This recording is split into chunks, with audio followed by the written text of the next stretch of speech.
Settimane ricche di eventi per il calcio dilettantistico sardo, dal calcio a 11 a quello a 5, maschile e femminile è stata una ripartenza piena di soddisfazioni sportive, finalmente.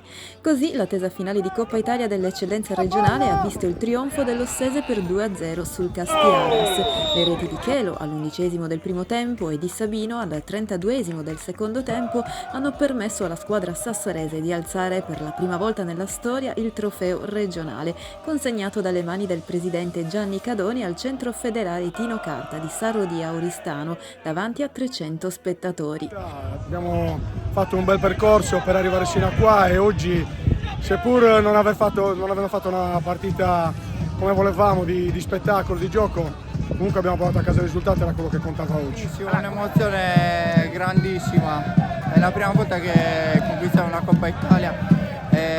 Bello, ce lo merita il paese, ce lo meritano questi ragazzi, insomma, bello. Da una finale all'altra, passando al calcio a 5, in C1 la Coppa Italia regionale è stata conquistata dai ragazzi del Futsal Alghero per 4-2. Hanno battuto il San Sebastiano Ussana sul campo neutro di Arborea.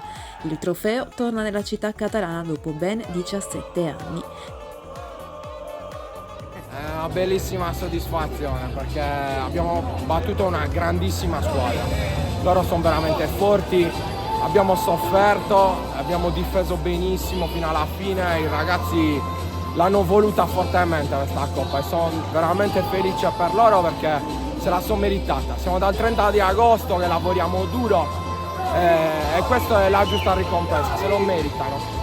Sul versante femminile la competizione regionale è stata vinta dalle ragazze della Cosmoto Monastir che hanno avuto la meglio sul SIN, il palazzetto di Sestu. La vittoria permette al Monastir il passaggio alla fase nazionale della manifestazione.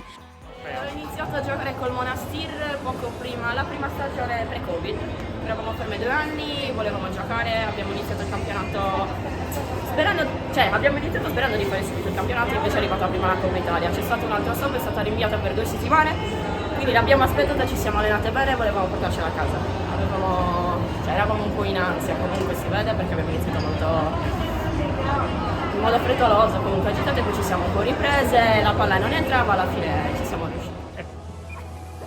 Intanto il Comitato regionale Sardegna, proprio in occasione della finale di Coppa Italia Eccellenza, ha svolto il consiglio direttivo nella sede del centro federale di Sarrodia. Tra i prossimi appuntamenti da segnare in agenda, l'assemblea straordinaria elettiva sabato 5 marzo all'Horse Country ad Arborea. Farà seguito all'assemblea elettiva della LND per l'elezione del presidente e dei vicepresidenti per il completamento del quadriennio olimpico 2021-2024.